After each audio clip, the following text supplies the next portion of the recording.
Inshuti bakunzi b'ijwi rya Amerika twongeye kubasuhuza. Ahangaha nkuko mubibona turi ahahoze hari inkambi ya Rusayo, ni muri teritwari ya Nyiragongo, ni ahantu ubu ngubu hatakibarizwa inkambi.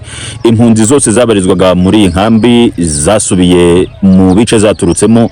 Iyi nkambi yari inkambi icumbikiye abantu barenga ibihumbi 80 gera hafi no mwijana, kuko ni inkambi yabaye ya mbere hano muri teritwari ya Nyiragongo ndetse no mu mujyi wa Goma yo kwakira impunzi zaturutse muri teritwari ya Masisi. So iyi nkambi rero nkuko mubibona ubu ngubu impunzi zose ntabwo zikibarizwa ahangaha. Utuzu duto tw'impunzi twabaga ahangaha ntabwo tugihari, ahubwo abaturage bari basanzwe batuye muri aka gace. Aha ni mu gace bita Karambi, kamwe mu tugize ahangaha muri Rusayo. Abaturage nibo basigayemo, gusa na gace ubona ko katarimwe amazu menshi cyane, kuko inkambi nizo zari zifite nka 80% ry'uduce twari tugize iyi teritwari ya Nyiragongo.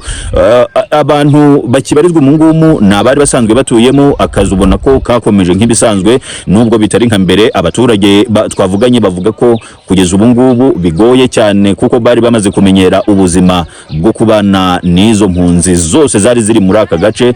Ubwo kuva aho M23 yafatiye hafu duce twose two muri teritwari ya Masisi ikazi gafata nahangaha mu mujyi wa Goma, impunzi zihitamo gusubira mu bice zaturutsemo. Niyo mpamvu mubona ahangaha hose habereye aho nta tuzu tw'impunzi ushobora kubona habe na duke.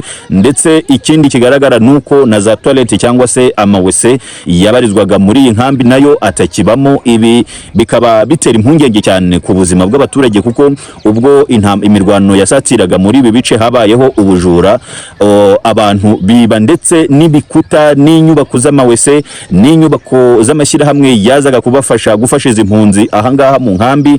Ibintu byose byaribwe kugeza ubu. Amawese nayo, inyubako zayo mawese nazo zaribwe. Niyo mpamvu ubuzima bw'aba baturage bavuga ko buri mu kaga, kuko aha duhagaze ubu icyumvikana n'umunuko w'amawese yarari ahangaha, ndetse n'imyanda y'ibintu bitandukanye izi mpunzi zari zisanzwe zikoresha. Byose bikaba bigaragara aha, bikaba bitera ikibazo cyane ku buzima bw'aba baturage. Ni ukuvuga ko inkambi ubu ngubu ibereye aho abantu bari basanzwe bafite amaparisera ahangaha batangiye kongera kubaka, ndetse no gupanga amabuye nkuko mubibona ahangaha.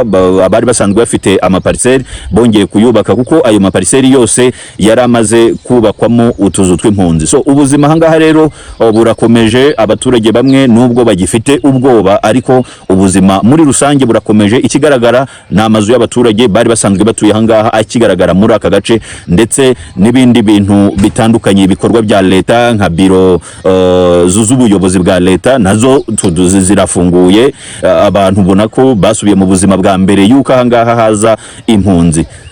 Turakomeza gukurikirana mu zindi nkambi turebe uko byifashe, kuko hari izimwe abaturage batarasubirayo, ndetse n'izindi kugeza ubu ngubu zikiri muri iyo process cyangwa se zikiri mu mugambi wo gusubira mu duce zaturutse. Izi mpunzi rero zaraturutse mu bice hanini za Kicanga ndetse na Sake, ubu zikaba zarasubiye iwabo. Amakuru atugeraho nuko zamaze kugera mu bice zari zaraturutsemo: Kicanga, Mweso, Nyamitaba, ndetse n'abandi bamwe bakaba bari baraturutse Ingungu, Rubaya. Aho hose ni muri teritwari ya Masisi. Jimmy Shukrani Bakomera, Ijwi rya Amerika, Igoma.